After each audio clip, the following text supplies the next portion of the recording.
நான் இப்போ கேட்டதுக்கு இப்போ சொல்கிறேன். நடராஜர் தான் யாருன்னு. அந்த 5 பேர் 3 பேர் 3வது பேர் தான் இவர் இந்த நடராஜர். அதுக்கு மேற்கொண்டு 2 பேர் இருக்காங்க. மறைத்தல் அருளல் என்று சொல்லக்கூடிய 2 கர்த்தாக்கள், மகேஸ்வரன் சதாசிவன். அவங்களுக்கு கோயில் கிடையாது. அவங்க அருவமாக இருந்து தத்துவங்களில் இயக்கிட்டு இருக்க தலைவர்கள், கர்த்தாக்கள். உலக மக்களுக்கு இது 3 போதும்னு தான் வச்சான். அது 2 வேண்டாம். அது 2 ஆன்மீகத்தில் வர்றவங்களுக்கு, விளக்கப்பெற்று வர்றவங்களுக்கு 2, அகவாழ்க்கைக்கு உள்ள வர்றவங்களுக்கு தான். உலகில் லௌகீக வாழ்க்கைக்கு இந்த 3 பேர் போதும் தான் கோயில். அதனால பாக்கி 2 பேரை தத்துவங்களில் தான் இருக்க தவிர வெளியில கிடையாது. அப்பேற்பட்ட ஐமூர்த்திகளும் ஏவல் கேட்ப இவர் பஞ்ச கர்த்தாக்களும் அவர் தன் கடைக்கண் பார்வையில் ஏவல் செய்வார்கள். ஜீவகாருண்ய ஒழுக்கத்தில் ஐயா சொல்றார், சடமாகிய ஒரு துரும்பும் அவர் திருநோக்கத்தால் பஞ்சகிருத்தியம் செய்யும்.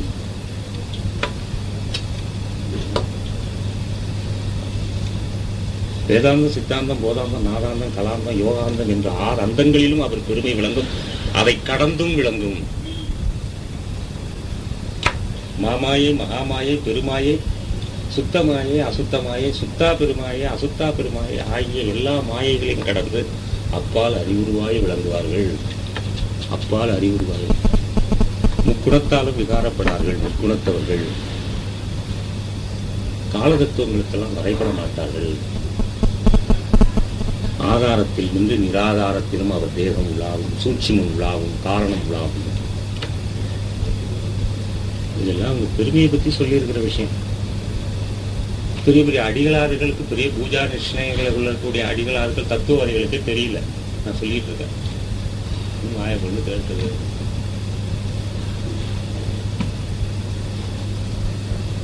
நம்ம தான் வரணும் சொல்றேன். இவ்வளவு சொல்லி வரணும்ல ஒருத்தர். நான் இடத்த விட்டு வர்றதுக்கு பயப்படுறாங்களே, எது தடுக்குது? கௌரவம், பெருமை, அந்தஸ்து. அந்த கௌரவம், பெருமை, அந்தஸ்து உனக்கென்று ஒன்று உள்ளே தடை ஏற்படுத்தி துன்பத்தை ஏற்படுத்தி அந்த பெருமை நீ சொன்னிய நான் விட மாட்டேன்னு சொன்னிய, அது காப்பாத்துமா? துணை செய்யுமா? அப்போ பார்த்துக்கிட்டா லபோ லபோன்னு எவ்வளவு பெரிய மனிதனாக இருந்தாலும் அடிச்சுக்கிறதா நான் கண்ணால. எவ்வளவு பெரிய மனிதனா பெருமாள் சொன்னாங்க. ஜீவானந்தம் டம்பம், ஆரவாரம், சித்திராடனம், அது இது பெருமைப்பாடு, நடனம், கலை நிகழ்ச்சி, அது இது இதெல்லாம் வீட்டில் இருந்து தடாபடலாம் செஞ்சீங்க. அப்போது ஏதாவது ஒரு சங்கட்டமோ துயரமோ நம்ம வீட்டிலேயே குடும்பத்தில் ஏற்பட்டா நீ செஞ்சது பூரா உன்னை காப்பாற்ற மாட்டா. ஆனா பசித்தவர்களுக்கு பசிமுகம் பார்த்து பசியாற்றுவித்தல் செய்கிறான். யார் செய்கிறானோ அந்த ஆன்ம திருப்தி, இன்பத்தை யார் ஒருவன் செய்துட்டு இருக்கானோ அது அவங்க சத்தியமா காப்பாற்ற. அதனாலதான் தகுதவர்களுக்கு, பசித்தவர்களுக்கு, அந்த உள்ளபடி பசியால் வருகிற ஏழைகளுக்கு சாப்பாடு கொடுக்குற தன்மையை ஓரளவு நம்மை போன்று இந்த மாதிரி இறைவனால் கொடுக்கப்பட்ட ஒரு தரத்தில் வாழ்ந்து கொண்டிருக்கிற மக்கள் அந்த ஜீவகாருண்ய பணியை தொடர்ந்து தன்னால் என்ற அளவு ஈட்ட வேண்டும். பிறகு அருளை பெற்றுக்கொண்டு சம்பாதித்து கொண்டு பெருந்தேவையால் பீரிட்டு வரக்கூடிய பெருந்தேவை உபயோகிக்க வரும்போது அது தானாகவே நின்றுடும். பிறகு சொல்லால், பார்வையால், சிந்தனையால், செயலால் எல்லாமே தயவால் செஞ்சுக்கிட்டே இருப்பார். உட்காந்து சொல்லிக்கிட்டே இருக்கலாம். இது மாதிரி இப்போ நான் கொடுக்குற மாதிரி திருப்தி இன்பத்தை கொடுத்து மனித ஜீவனை பக்குவப்படுத்தி மேல்நிலைக்கு கொண்டு வந்துகிட்டே இருக்கலாம். அகத்தையும் முகத்தையும் பார்த்து அவங்களுக்கு என்ன தேவையோ, அந்த ஜீவனுக்கு என்ன தேவையோ அது வழங்க முடியும். அது பரிபூர்ண திருப்தி இன்பத்தை அவர்களுக்கு உண்டாகும். அது வரைக்கும் இதை செய்யணும் தான். அதனால இந்த மாதிரி ஒரு கலை, இது மாதிரி இவங்களை வச்சுக்கிட்டு தான் தனியாக வெளியில் வர்றாங்க. இவ்வளவு ஒரு துயரம் வரும்போது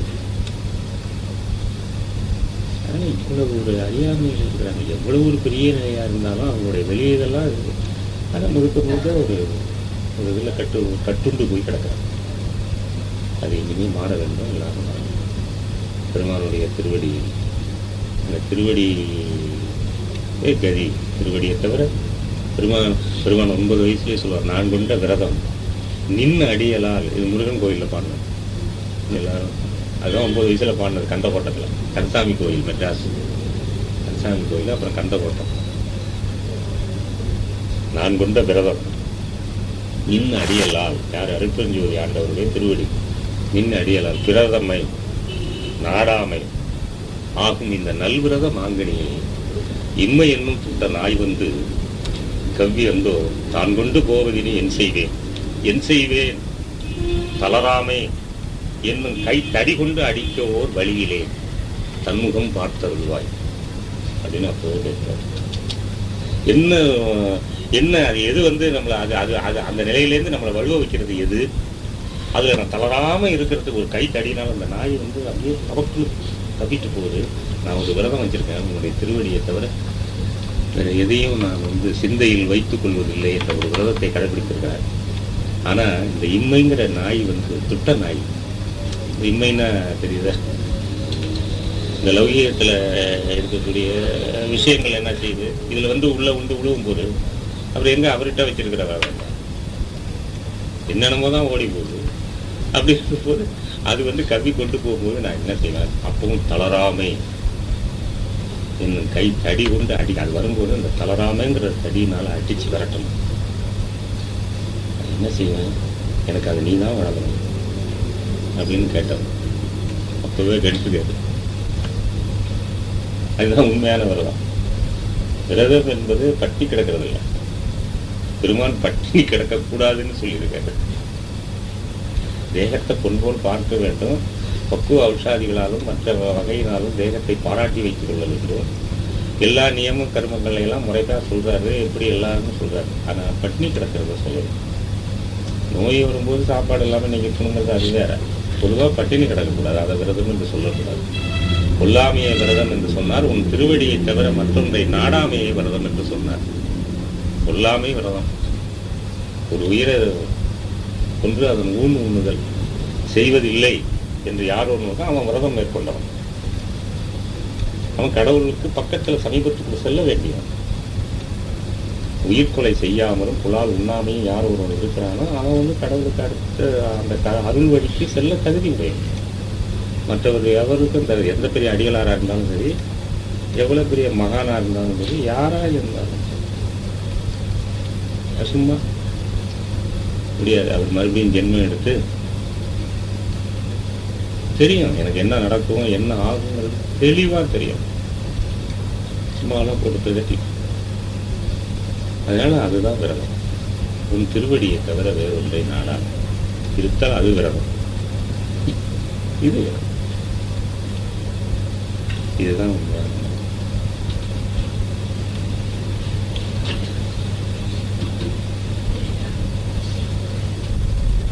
வர்றவங்களெல்லாம்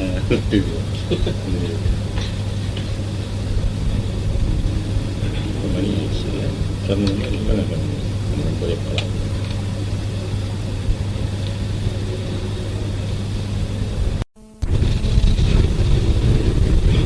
தன்னை மறைத்துக் கொள்ளணும்னு சொல்றாங்க. அதுக்காக சொல்றேன். தன்னை வந்து விளம்பரப்படுத்திட்டு தன்னை மறைத்துக்கணும். அதுதான் ஒளிப்பிடம் தெரிந்தவன் ஒளியை வணங்குகிறவன். ஒளியை வணங்குறவன் தன்னை மறைச்சுப்பான். இப்ப இது இருக்க, இது இல்லைன்னா உலகத்துக்கு. ஆனா இதோட அருமை யாருக்காவது தெரியுதா? கோயிலுக்கு ஆலயங்களுக்கு போவாங்க, உங்க சுவாமியை வந்து பிரமாதமா அலங்காரம் பண்ணி வச்சிருப்பாங்க, எல்லாம் செஞ்சுருக்காங்க. அங்கே மட்டும் விளக்கு ஏற்றி வைக்காம இல்லை தீபாராதனை பண்ணாங்க. அங்கே அதை பார்த்து நீங்கள் வந்து தெய்வத்தை தரிசிக்க முடியுமா அந்த சுவாமியை? அப்போ அதுக்கு பக்கத்தில் இருக்கக்கூடிய வெளிச்சல் தான், ஒளி தான். சுவாமியை தரிசிக்கக்கூடிய அளவுக்கு, அவன் மேலே லயிக்கக்கூடிய அளவுக்கு, அவனுடைய அழகையே வெளிப்படுத்தி காட்டவும் நம்ம கண்ணால் பார்க்கக்கூடிய அளவுக்கு காரணமாக இருக்கிறது ஒளி. இப்போ அந்த ஒளி இல்லைன்னா அந்த இருள். அது அப்போ அந்த இருளுக்கு உள்ளதான் அந்த சாமி இருக்கு. அப்போ அதுக்கு சுயமா சக்தி இருந்தால் அந்த இடத்துல இருக்கிற இருளை போக்கி அப்படியே பிரகாசிச்சு அப்படியே காட்டணும்ல. வெளிச்சமெல்லாம் என்னடா வந்து என்னமோ இவர் கேட்குற மாதிரி கேட்குறாங்க. இல்லை, அதுக்கு சுயம் பிரகாசம் இருக்குன்னு சொல்கிறாங்கல்ல. அப்படி சுயம் பிரகாசம் தான் அங்கே விளக்கு போடாமையே அலங்காரம் பண்ணி திரையை நீக்கிறோன்னா அப்படியே பிரகாசிச்சு எல்லா பக்தர்களுக்கும் அப்படியே காட்சி கொடுக்கணும்ல. ஏன் கொடுக்கல? ஏன்னா நாத்திகம் கேட்குற மாதிரி கேட்குறாங்க. நாத்திகம் கேட்குறது நாத்திகம் ஆத்திகங்கிறது அறிவு என்ற ஒன்றை தொட்டு போகும்போது அது ஒரு பெருமாள் சொல்றாங்க, கேள்வி மீது ஏறி தகுந்த விடை மீது ஏறி அப்படின்னு சொல்றாரு. அப்ப கேள்வியும் விடையும் வந்து ஞானத்தை தேடி செல்றவர்களுக்கு இயல்பாக தோன்றக்கூடிய ஒன்று தான், வரக்கூடிய ஒன்று. இது ரெண்டும் இல்லைன்னு சொன்னா ஞானம் இல்லை. சாதாரணமாக வீட்டில் ஒவ்வொருத்தரும் ஒவ்வொரு கேள்வி கேட்குறோம்ல. குழந்தை கேட்டா ஏன், எதுக்கு கேட்குற, என்ன ஒரு சின்னது கேட்போம், என்னத்துக்கு, எதுக்கு அப்படின்னு சொல்கிறோம். ஒரு சாதாரண ஒரு இது கேட்கும்போது 1000 கேள்வி கேட்போம். பொருளை குறித்து கேட்டாலும் சரி, அது எது கேட்டாலும் சரி, 1000 கேள்வி கேட்போம். ஆனால் நாம் வாழ்கிற வாழ்க்கையில் நாம் எந்த லட்சியத்தில் போகிறோம், இந்த உலகத்தில் இருக்கிறோம், இப்படிப்பட்ட நம்பிக்கையில் நாம் செல்லும்போது நமக்குள்ளே இது சரிதானா சரியில்லையா, இது அறிவுக்கு பொருத்தமானதுதானா பொருத்தம் இல்லையா, இது ஏற்புடையதா ஏற்புடையது இல்லையா, இது உண்மையா பொய்யா என்பதை ஏன் ஆய்வு செய்வதற்கு ஏன் மறுக்கிறோம்? ஆண்டவன் அந்த அளவுக்கு நமக்கு அறிவு கொடுத்துருக்காங்க. 6வது அறிவுங்கக்கூடிய ஒரு அறிவு மனிதனுக்கு மட்டும் பழக்கப்பட்டது என்று சொன்னால், அப்போ உயர்ந்த அறிவுடைய தேகம் மனித தேகம்னு ஐயா சொன்னார். அவர்கள் அனைவருமே திருவருளுக்கு, ஆண்டவனுடைய திருவருளுக்கு பூரணமாக பாத்திரமுடையவர்களாக விளங்க வேண்டும்னு பெருமான் ஆசைப்படுறார். அப்படின்னா அந்த வினாவை இருக்கு, அதுக்கு விடை காணும். அதனால சொல்றேன். அதனால அந்த வினை விடாங்கிறது, வினாவும் விடையும் ஞானத்தை நோக்கி போறவனுக்கு இயல்பாக தோன்றக்கூடியது. அதை வைத்து ஆராய்ந்து பார்க்கும்போது ஏன் அதுக்கு சுயமாக பிரகாசம் இருக்குதுன்னா, நிச்சயமா அந்த சுயம் பிரகாசத்தோடு பிரகாசிக்க வேண்டியது. அங்க ஒரு விளக்கு வைக்க வேண்டியது. அந்த தீபம் போட்டாதான் அந்த தீப அழகுதான். எடுத்துக்காட்டு இல்லைன்னா அதுவே கிடையாது. அது தீபம்தான் அழகு. தீபத்தை விட உள்ள அழகு இருக்கு. மகாபாரதத்தில் ஒரு கதை பிடிச்சிருக்கு. துரோணர் 2 பேருக்கும் ஆச்சாரியர்கள், பாண்டவர்களுக்கும் துரோணர்களுக்கும் 2 பேருக்குமே ஆச்சாரியர்கள் துரோணர். அதில் துரியோதனன் சொல்லுவான், நீங்கள் ஓரவஞ்சகமா நீங்கள் அர்ஜுனனுக்கு மட்டும் கவனிக்கிறீங்க, சிறப்பாக நீங்கள் வித்தையெல்லாம் கற்றுக்கிறீங்க, நீங்கள் ஓரவஞ்சகமாக நடக்கிறீங்க, குருங்கிறத நீங்கள் சரியாக நடக்கல. என்னப்பா, அவனுக்கு இயல்பாகவே அறிவு இதெல்லாம் இருக்குது, அவன்கிட்ட சரியாக கற்றுக்கிறான், நீ அது மாதிரி இல்லைன்னு மறுக்கிறான். அப்போ விதுரர்னு ஒருத்தர் இருக்கார், அவர் சித்தப்பா, அவர் ஒருத்தருக்கு பிறந்தவர். அவர் ஒரு பெரிய மகத்தான ஒரு ஞானி மாதிரி உள்ளவர், தர்மத்தை எடுத்து போதிப்பதில் உயர்ந்தவர். விதுரர், திருதராஷ்டிரன், விதுரன், பாண்டு, இவங்கெல்லாம் அண்ணன் தம்பிங்க. இது ஒரு கதை. அதில் விதுரர் சொல்லுவார், அப்படின்னா நீ பாரு, உனக்கு என்ன வித்தியாசம் ஒரு டெஸ்ட் பண்ணு அப்படின்னு சொல்லும்போது துரோணர் கூப்பிடுவார் 2 பேர், உன்னுடைய நடைமுறையிலே நீ தெரிஞ்சுக்கலாம். அப்போ 2 பேரையும் கூப்பிட்டு அர்ஜுனனையும் கூப்பிடுவார், துரியோதனையும் கூப்பிடுவார். நாளைக்கு நான் உங்களுடைய இல்லத்துக்கு நான் விதுரரோட வர்றேன், உங்களுடைய இல்லத்தில் வீடு நிறைஞ்ச பண்டம், யார் ஒரு வீடு நிறைந்த பண்டம் வைத்து காட்டுறானோ அவன் தான் சிறந்தவன் அப்படின்னு பார்த்துக்கலாம். சரி, இதுக்கு போயிட்டாங்க. இப்போ துரியோதனை போனால் எல்லாரையும் கூப்பிட்டான், என்னடா வீடு நிறைய என்னடா பண்டத்தை வைக்கிறது அப்படின்னு யோசனை பண்ணா. எதிராக வைக்கலாம், அதை பார்க்கலாம், இதை பண்ணலாம், பஞ்சு கிஞ்சி அதெல்லாம் பண்ணலாம், வைக்கோல் தாண்டா அப்படின்னு போய் ஊரு பூரா, கிராமத்தில் பூரா வைக்கோலை எல்லாம் கொண்டு தேரில் ஏற்றிட்டு எல்லாத்தையும் கொண்டாந்து எல்லாத்தையும் ஊடு நிறைய வச்சு அடைச்சி கதவை கூட திறக்க முடியாத அளவுக்கு சந்து எல்லா இடத்துலையும் ஊடு நிறைய வைக்கோலை வைத்து அடைத்து விட்டாங்க. கதவை சாக்க முடியாத அளவுக்கு, திறக்க முடியாத அளவுக்கு. இவர் தர்மரை யோசனை பண்ணார். இது மாதிரி ஆசாம் சொன்னார், வீடு நிறைந்த பொருளை வைக்க வேண்டும் என்று சொல்லுவாங்க. உடனே தர்மர் சொன்னார், வீடு நிறைந்த பொருள் விளங்கவா இல்லைப்பா, ஒளிதான்ப்பா என்று எங்கு பார்த்தாலும் தீபத்தை ஏற்றி வைத்து. நான் அதுக்காக சொல்ல முடியாது, ஏன் இங்கே என்ன மகாபாரதம்.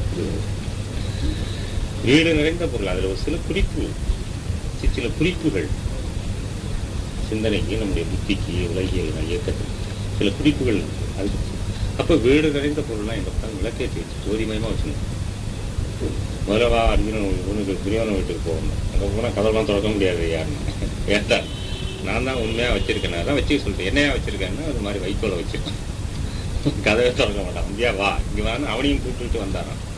அங்கேருந்து வரும்போதே தாம்பூலம் அது இதெல்லாம் வச்சுட்டு வாசலில்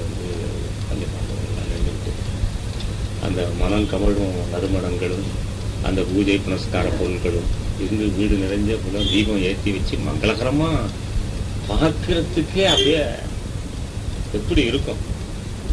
இதுதான் வீடு நிறைஞ்ச பொருள். பற்றியா, அவனுக்கு எங்கே போச்சு அறிவு, உனக்கு எங்கே போச்சு அறிவு, அதனால அவன் தான் நல்லா அக்கறையாக கற்றுக்கிறான்னு சொல்கிறது தப்பு இல்லையில அப்படின்னு சொல்லுவாங்க. இந்த மாதிரி வீடு நிறைந்த பொருள் அழகுடைய பொருள் தான் உண்மையிலேயே அந்த தீபம் தான். அந்த சுவாமிக்கு தனி அழகையே பிரதிபலித்து காட்டுவாங்க. கண்ணதாசன் கூட சொல்லுவான், உடலுக்கு உயிர் காவல், உலகுக்கு ஒளி காவல். அப்படின்னு ஒரு பாட்டில் அறிவிப்பாங்க. இப்போ உலகத்துக்கே ஒளி காணும். அப்போ எல்லாவற்றிலையும் சயின்டிஃபிக்காக விஞ்ஞான ரீதியாக விஞ்ஞானமாக பெருமான் வந்து அற்புதமாக நமக்கு ஒளி வழியை வச்சுருக்கேன். அது நிறையா எல்லாம் செய்யும், நமக்கு அது தெரியல. அது இவ்வளோ காலம் ரொம்ப ஏன்னா ரொம்ப எளிமையாக இருந்துச்சு. நான் அதை தான் சொல்லுவேன், எளிமையாக அது வந்து இருந்துட்டு அதனுடைய மகத்துவத்தை வெளியில் காட்டாமல் எளிமையாக இருந்தது. எப்படி ஐயா இருந்தாங்களோ அது. அதனால ஒளி தன்னை மறைத்துக் கொள்கின்றவனுக்கு, ஒளியில் ஒளித்துக் கொள்கிறவன் யாரோ அவன் தான் தன்னை மறைத்துக் கொள்கிறான். அதனால் அடக்கமாக இருக்கணுங்கிறதுனால இருந்ததுனால ஆரம்பத்துலேருந்து அந்த இயலில் நான் எல்லாம் அக்கையோடு கடைப்பிடிக்கிறதுனால தெரியாது. அதுக்கு தான் இப்போ சொல்ல வந்தேன். இவ்வளவு சொன்னால் நமக்கு சொல்ல இது பண்ணிக்க மாட்டேன். எனக்கு வேண்டியது அவங்க நல்லா இருக்கணும். அதில் அவங்க வந்து அதில் நின்று அவருடைய அருளுக்கு அவருடைய பிள்ளையா இருந்தாவே சரியாக போச்சு. எனக்கு முடிஞ்சுக்கிச்சு. ரைட், எனக்கு ஆனந்தம். எனக்கு அதுதான் சொல்லுவோம். அவங்க எதுலேயும் வந்து சன்மார்க்க நண்பரா அவர் எதுலேயும் இது பண்ண மாட்டாங்க. வரமாட்டில் இதே ஒரு ஐயா ஆசை. அது மாதிரி எல்லா மக்களும் வரணும் அப்படின்னு இப்போ கூட்டமாக வரும். நான் எதோ சொல்ல வந்தேன். அந்த டாக்டர் ஒருத்தர் வந்தார் பூம்புகார்லேருந்து. அந்த டாக்டர் அவர் வந்து இப்போ ஹோமியோபதி டாக்டர் ஆராய்ச்சி. அவர் மனைவி கற்பப்பையில் ஏதோ கட்டி இது சொல்லிட்டாங்க. ஆனால் வந்து இதெல்லாம் நிறைய ஸ்கேனு எல்லாம் பண்ணி பார்த்து எல்லாம் இது பண்ணியிருக்காங்க. ஆனால் ஒன்றுமே தெரியல, எதுலேயுமே ஒன்றும் தெரியல, சரியான ரிசல்ட் சொல்லலாம். பிறகு ஏதோ ஒரு இது பண்ணி அதை டெஸ்ட்டுக்கு அனுப்பிச்சோன்னா கேன்சராக இருக்கும்போது பயந்துட்டு வந்தாங்க. அப்புறம் வந்து என்கிட்ட வந்து சொல்லிட்டு அங்கே வந்து தர்மாம்பால்னு ஒரு அம்மா, அவங்க ரொம்ப மாட்டிட்டு கடன் தொல்லையில் தற்கொலைக்கே போயிட்டாங்க. அவங்க நம்ம ஊர் அந்த திருவங்காடில் தான் நாங்கள் பொண்ணு கட்டினோம், கல்யாணம். அங்கே ஒருத்தவங்க சொல்லி தான் போய் பாருங்க. அவங்க சொல்கிறபடி கேட்குறாங்க, யோசனைகள் ஆலோசனை சொல்லுவார். அதோட வந்தாங்க. அவங்களுக்கு எல்லாம் நடத்தி ஆயிடுச்சு.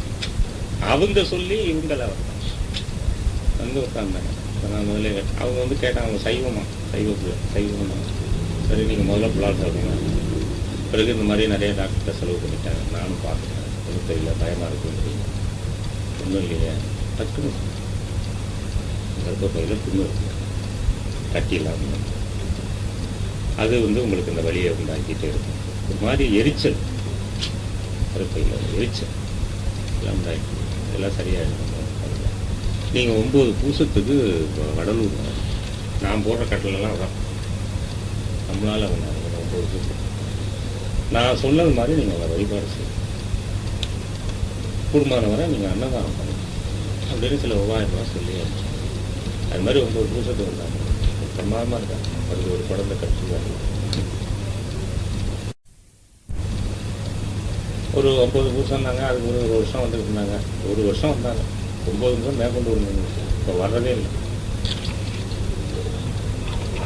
புரிஞ்சு போச்சு காரியம் பண்ணிட்டு அவங்க சொல்லியிருக்காங்க. அம்மா ஒரு தடவை கேட்டேன், நமக்கு ஏன் இதை பற்றிட்டு அவங்க இருக்காங்க, நான் வர்றது இல்லைங்க. இப்போ 2 வேன் அங்கேருந்து புறப்பட்டு வர்றாங்க. இப்போ கடைக்காடு இந்த இது எல்லாம் அவங்க வர்றதில்லை. 2 பேருமே வருவாங்க. சொந்த வந்து என்னை பார்த்துட்டு வளம் வந்துட்டு சுற்றிட்டு இருந்துட்டு வழிபாடு சுத்தமாக போச்சு. பயம் போச்சு, யாரும் போச்சு, இல்லை நல்லபடியாக அது மாதிரி செஞ்சாங்க. இது மாதிரி தான் நான் ஒவ்வொருத்தருக்கும் நல்லது செஞ்சு பெருமான் மூலமாக நல்லது செஞ்சு அவங்க இருக பற்றிக்கு அது மாதிரி வந்தவங்க தான் நிறைய பேர். அதனால் அவங்க மாற மாட்டாங்க. வெறும் பேச்சு மூலமாக வர்றது அது இருக்காங்க. அது இது மாதிரி ரவி மாதிரி சிந்தனை கொஞ்சம் சிந்திக்க உடையவங்க வர்றது ஆண்கள். குடும்பம் பெண்கள்லாம் வர்றது கொஞ்சம் கஷ்டம். அவங்களெல்லாம் இப்படி செயல்பாட்டு பல்வேறு பிரச்சனைகளை சொல்லணும். ஐயாட்ட வந்து நல்லா இருக்குமா அப்படின்னு இது மாதிரிலாம் சொல்லும்போது தெளிவடைகிறேன். உண்மை வாசம் புரிஞ்சுக்கிட்டு அதுக்கு தகுந்த மாதிரி வரும்போது வீட்டில் தீபம் வச்சு வழிபாடெலாம் செய்யணும். அதான் அப்படி அதில் அப்படியே பர்மனெண்ட் ஆகிடும். அசைக்க முடியாது. குடும்பமே அப்படியே அது இதுதான் நம்ம இது இருந்த இடத்துல இருந்துகிட்டே நம்ம செஞ்சுக்கணும். சன்மார்க்கத்தை பரப்ப வேண்டும். இதுதான் உண்மை நிலம்.